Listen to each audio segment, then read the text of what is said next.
हाँ जी, नियत कर्म आराधना की आवश्यकता नहीं रह जाती जब परिपक्व अवस्था में साधक पहुंच जाता है। इसीलिए वहां कर्मों में भी आसक्ति नहीं होती। तो क्या बोला कि सर्व संकल्पों का अभाव है, तो यही तो संन्यास है और यही योग रूढ़ता है। जब मार्ग में चल रहे हैं तो रास्ते में संन्यास नाम की कोई वस्तु नहीं होती। अब आगे श्लोक में 5वें श्लोक में बता रहे हैं कि इस योगारूढ़ता से लाभ क्या है। योगारूढ़ता मीन्स योग में आरूढ़, परमात्मा से मिलन, संयोग, परमात्मा से योग।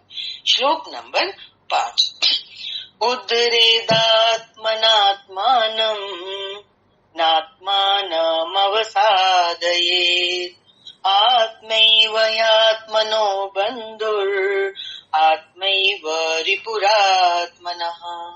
अर्जुन, मनुष्य को चाहिए कि अपने द्वारा अपना उद्धार करे। मनुष्य जन्म मिला है अपना उद्धार करने के लिए। उद्धार माना क्या?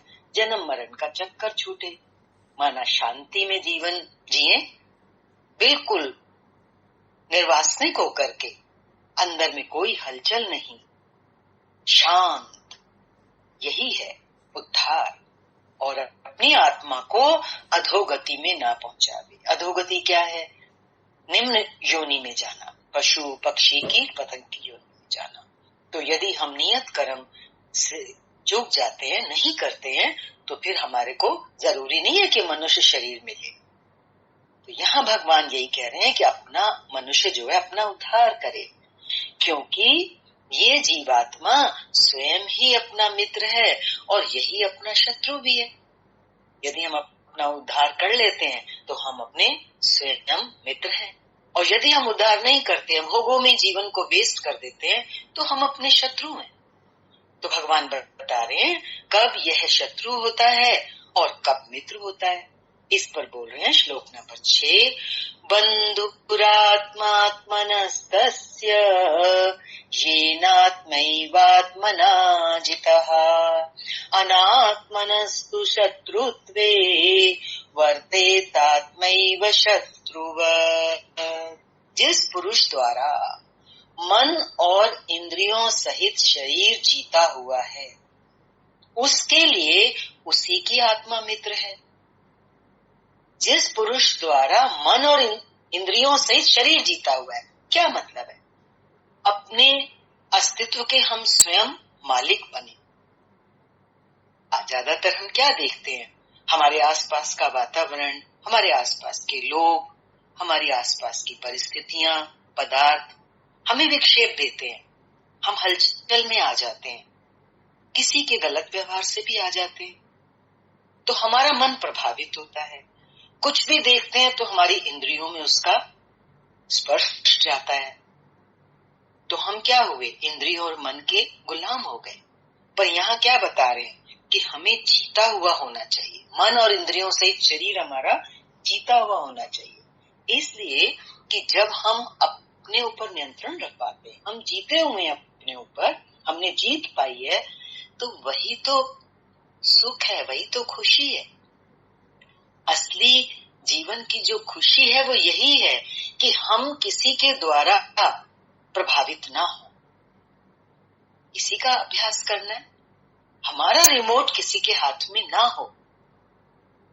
तो यदि हमारा ऐसा जीवन है कि हम स्वयं के मास्टर बन सकें, इसका एक और फायदा होता है, हमारा संस्कार वैसा बन जाता है, अच्छी सोच का, एक सेल्फ कंट्रोल का, अपने मन इंद्रियों पर नियंत्रण का।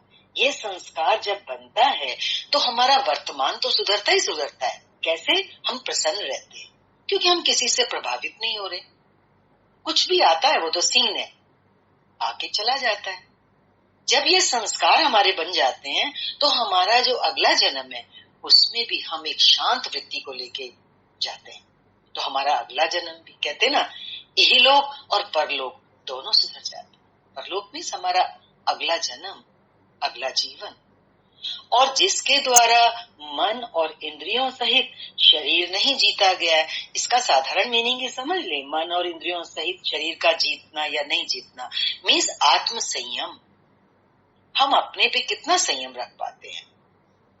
जिसके द्वारा नहीं जीता गया है उसके लिए वह स्वयं शत्रुता में बरतता है। हमारा शत्रु और मित्र देखो बाहर नहीं है, हम स्वयं ही अपने मित्र हैं और स्वयं ही अपने शत्रु हैं। इन 2 श्लोकों में श्री कृष्ण एक ही बात कहते हैं कि अपने द्वारा अपनी आत्मा का उद्धार करें, उसे अधोगति में, किसी नीच योनि में ना पहुंचावें, क्योंकि आत्मा ही मित्र है। सृष्टि में ना दूसरा कोई शत्रु है ना मित्र। किस प्रकार, क्वेश्चन उठा, किस प्रकार? जिसके द्वारा मन सहित इंद्रियां जीती हुई हैं, उसके लिए उसी का आत्मा मित्र बनकर मित्रता में बरतता है। माना वो प्रसन्न रहता है, ऐसा व्यक्ति प्रसन्न रहता है जिसका मन सहित इंद्रियां जीती हुई हैं।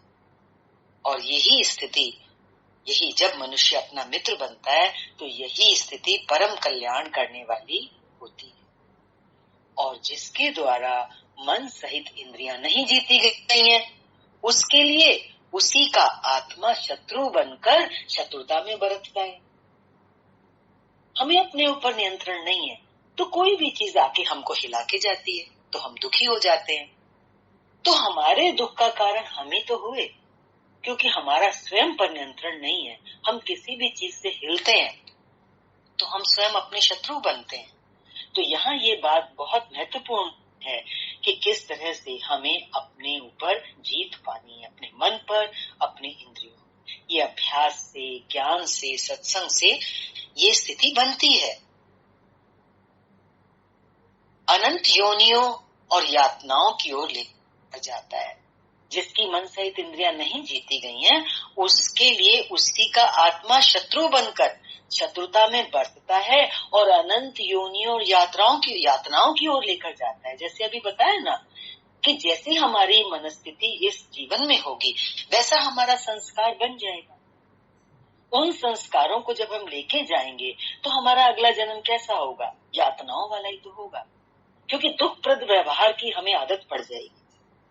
तो हमें यही अपने आप को चेंज करना है, किसी दूसरे को चेंज नहीं करना। प्राय लोग कहते हैं मैं तो आत्मा हूं, और गीता में लिखा है कि ना इसे शस्त्र काट सकता है, ना अग्नि जला सकती है, ना वायु सुखा सकता है। ये तो नित्य है, अमृत स्वरूप है, ना जला सकती है, ना वायु सुखा सकता है, ना बदलने वाला है, शाश्वत है, और वो आत्मा मुझ में है ही।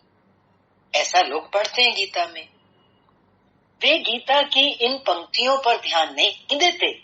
अब उन्होंने सारा अच्छा तो पढ़ लिया गीता का, उसका आत्मा का, लेकिन इस बात पे ध्यान उनका नहीं जाता कि आत्मा अधोगति में भी जाता है। ये ज्यादा ध्यान देने की चीज है कि आत्मा अधोगति में भी जाता है। हम जागरूक तो इन्हीं शब्दों से होंगे, अरे आत्मा की अधोगति भी हो जाती है। अधोगति मीन्स निम्न योनियों में, कीट पतंग पशु पक्षी योनि में जन्म मिलना। आत्मा अधोगति में भी जाता है, आत्मा का उद्धार भी होता है। दोनों ही बातें हैं। तो मनुष्य को सावधान रहना है। ये बात क्यों चल रही है इतनी डिटेल में? क्योंकि गीता कार्यम कर्म, नियत कर्म की बात कर रही है, नियत कर्म का संदेश दे रही है, निष्काम कर्म योग का रास्ता दिखा रही है। तो वो किस लिए है? ताकि हमारी आत्मा का उद्धार हो सके, जिसके लिए आत्मा का उद्धार भी हो सकता है, जिसके लिए कार्यम कर्म, वही नियत कर्म, करने योग्य प्रक्रिया विशेष करके ही उपलब्धि बताई।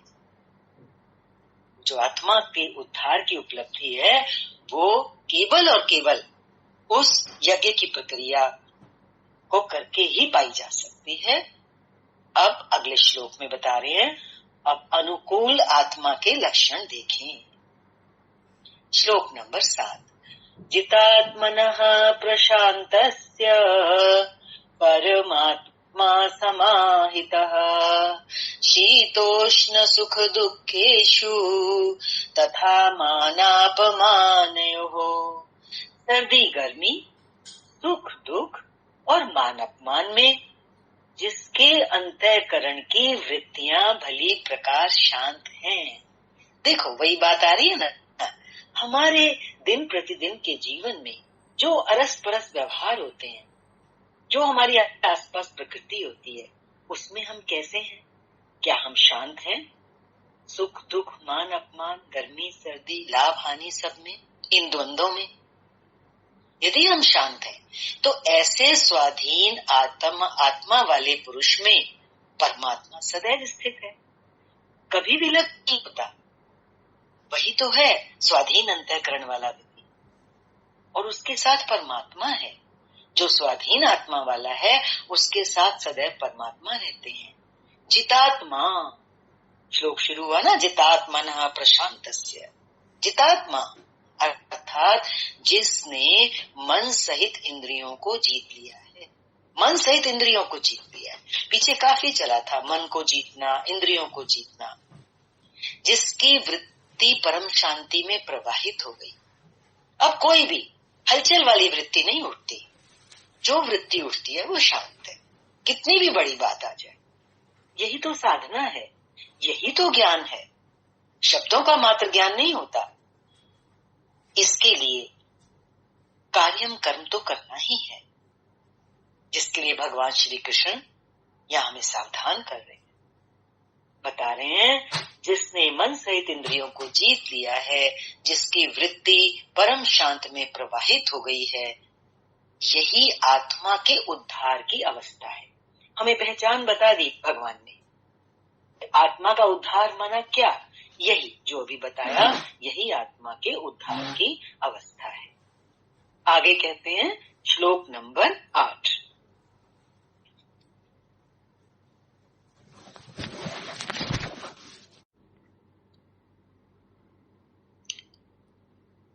जब वृत्ति परम शांति में प्रवाहित हो गई है तो यही आत्मा के उद्धार की अवस्था है। आगे भगवान कहते हैं श्लोक नंबर 8, ज्ञान विज्ञान तृप्तात्मा कूटस्थो विजितेन्द्रियः युक्त इत्युच्यते योगी समलोष्टाश्मकांचनः। जिसका अंतःकरण ज्ञान विज्ञान से तृप्त है, जिसकी स्थिति अचल, स्थिर और विकार रहित है, जिसने इंद्रियों को विशेष रूप से जीत लिया है, जिसकी दृष्टि में मिट्टी, पत्थर और स्वर्ण एक समान है, ऐसा योगी युक्त कहा जाता है। युक्त का अर्थ है योग से युक्त, जिसका परमात्मा से योग लग गया। क्या बता रहे हैं? जिसका अंतःकरण ज्ञान विज्ञान से तृप्त है। ज्ञान मीन्स आत्म साक्षात्कार, और विज्ञान जब अंदर से जो इष्ट की प्रेरणाएं हैं, जो सूक्ष्म आवाजें हैं, जो आदेश हैं, उनको सुनने की क्षमता।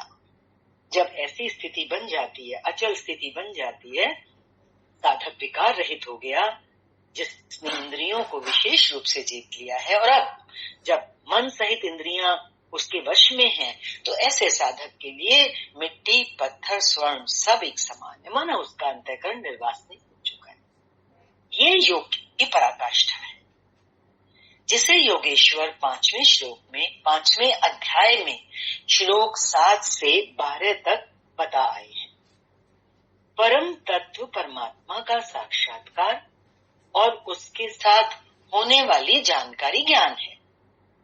अगर 1 इंच भी इससे दूरी है और जानने की इच्छा भी बाकी है, तब तक वह अज्ञानी ही है, अभी मार्ग पर चलना है। वह प्रेरक कैसे सर्वव्याप्त है, जो प्रेरणा देता है इष्ट हमें, कैसे प्रेरणा देता है, कैसे अनेक आत्माओं का एक साथ पथ प्रदर्शन करता है। इष्ट एक है वो, लेकिन बहुत सी आत्माओं का एक साथ ही रास्ता दिखाता है, उनको मार्ग दिखाता है, अंदर से गाइडलाइंस देता है, आदेश देता है। कैसे वह भूत, भविष्य और वर्तमान का ज्ञाता है। जो इष्ट है अंदर, जो हमें प्रेरणाएं देता है, वो हमारे भूत को भी जानता है, भविष्य को भी जानता है और वर्तमान को भी जानता है। उस प्रेरक इष्ट की इस कार्य प्रणाली का ज्ञान ही विज्ञान है, उसको विज्ञान कहा। जिस दिन से हृदय में इष्ट का आविर्भाव होता है उसी दिन से वह निर्देश देने लगता है, किंतु शुरू में क्या होता है, साधक समझ नहीं पाता इष्ट के निर्देशों को। पराकाष्ठा काल में ही जब पूर्ण हो जाता है साधक, तब योगी, पराकाष्ठा काल में ही योगी उसकी आंतरिक कार्य प्रणाली को पूर्णतः समझ पाता है। जो इष्ट है उसकी जो कार्य प्रणाली है जिसमें वो प्रेरणाएं देता है, तो योगी कब समझ पाता है उन प्रेरणाओं को, जब उस एक पराकाष्ठा की स्थिति पर, चरम सीमा पर साधक पहुंचा हुआ होता है। यही समझ विज्ञान है। इष्ट की सूक्ष्म प्रेरणाओं को ग्रहण कर पाने की योग्यता ही विज्ञान है। योगारूढ़ अथवा युक्त पुरुष का अंतःकरण ज्ञान विज्ञान से तृप्त रहता है, भरपूर रहता है। इसी प्रकार योग युक्त पुरुष की स्थिति का निरूपण करते हुए योगेश्वर श्री कृष्ण पुनः कहते हैं। अभी योग युक्त पुरुष के बारे में और बता रहे हैं भगवान। श्लोक नंबर 9। सुहृन् मित्रारुदासीनम् अध्यस्था द्वेष्य बन्धुषु साधुष्वपि च पापेषु समबुद्धिर्विशिष्यते। प्राप्ति के पश्चात महापुरुष समदर्शी और समवर्ती होता है। समदर्शी समान दर्शन, सब में आत्मा का दर्शन करता है। समवर्ती, उसके सामने गाय और कुत्ता एक जैसे हैं। क्यों? कि वो जानता है सभी उस परमात्मा के रास्ते एक लाइन पर लगे हुए हैं। जैसे पिछले अध्याय में 5वें अध्याय में 18वें श्लोक में उन्होंने बताया कि जो पूर्ण ज्ञाता या पंडित है वो महापुरुष विद्या विनय संपन्न ब्राह्मण में और उनके सामने अगर चांडाल आ जाए, उन दोनों में, या गाय कुत्ता हाथी सामने आए, तो उसकी दृष्टि समान होती है, वो समान दृष्टि वाला होता है। उसी का पूरक ये श्लोक है। यही वही बात यहाँ दोहराई जा रही है। वह हृदय से सहायता करने वाले सहृदय, मित्र, बैरी, उदासीन, द्वेषी, बंधुगणों, धर्मात्मा और पापियों में भी समान दृष्टि वाला योग युक्त पुरुष अति श्रेष्ठ है। अब देखो अलग अलग तरीके के लोग बताए, चाहे कोई उसका सहृदयी हो, चाहे उसका कोई बैरी हो, चाहे मित्र हो, चाहे द्वेषी हो, चाहे कोई सामने धर्मात्मा आ जाए या पापी आ जाए, तो ऐसे समान दृष्टि वाले योग युक्त पुरुष जो होते हैं वो अति श्रेष्ठ माने। वह अनेक कार्यों पर दृष्टि नहीं डालता, वो अलग अलग नहीं देखता कुछ भी, बल्कि उनके भीतर आत्मा के संचार पर ही उसकी दृष्टि पड़ती है। वो केवल और केवल आत्मा को देखता है। इन सब में वह केवल इतना ही अंतर देखता है कि कोई कुछ नीचे की सीढ़ी पर खड़ा है तो कोई निर्मलता के समीप। निर्मलता के समीप मीन्स मंजिल के निकट, परमात्मा ही मंजिल है, किंतु वह क्षमता सब में है। परमात्मा तक पहुंचने की क्षमता सब में है, पर जैसे बोला ना कि एक कतार में सब खड़े हैं, किसी की क्षमता कम है तो वो पीछे है, किसी की क्षमता ज्यादा है, निर्मलता ज्यादा हो गया, उसका अंतःकरण ज्यादा शुद्ध हो चुका है, तो वो थोड़ा परमात्मा के करीब पहुंच चुका है। यहाँ योग युक्त के लक्षण पुनः दोहराए गए। कोई योग युक्त कैसे बनता है, वह कैसे यज्ञ करता है, यज्ञ स्थली कैसी हो, आसन कैसा हो, उस समय कैसे बैठा जाए, कर्ता के द्वारा पालन किए जाने वाले नियम, आहार विहार कैसा हो, सोने जागने के संयम पर ध्यान देना है, तथा कर्म पर कैसी चेष्टा हो। वो जो नियत कर्म है उसके लिए भी कैसी चेष्टा हो साधक के जीवन में, इत्यादि बिंदुओं पर योगेश्वर श्री कृष्ण ने अगले 5 श्लोकों में प्रकाश डाला है। जिससे आप भी उस यज्ञ को संपन्न कर सकें।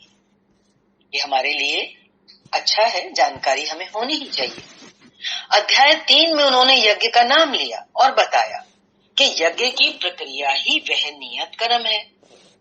अध्याय 4 में भगवान ने यज्ञ का स्वरूप विस्तार से बताया, जिसमें प्राण में अपान का हवन, अपान में प्राण का हवन, प्राण अपान की गति रोककर मन का निरोध इत्यादि किया जाता है। सब मिलाकर सारांश में अगर कहें तो यज्ञ का शुद्ध अर्थ है आराधना तथा उस आराध्य देव परमेश्वर तक की दूरी तय कराने वाली प्रक्रिया, जिस पर 5वें अध्याय में भी कहा। किंतु उसके लिए आसन कैसा हो, भूमि कैसी हो, करने की विधि इत्यादि का चित्रण अभी शेष था, बाकी था।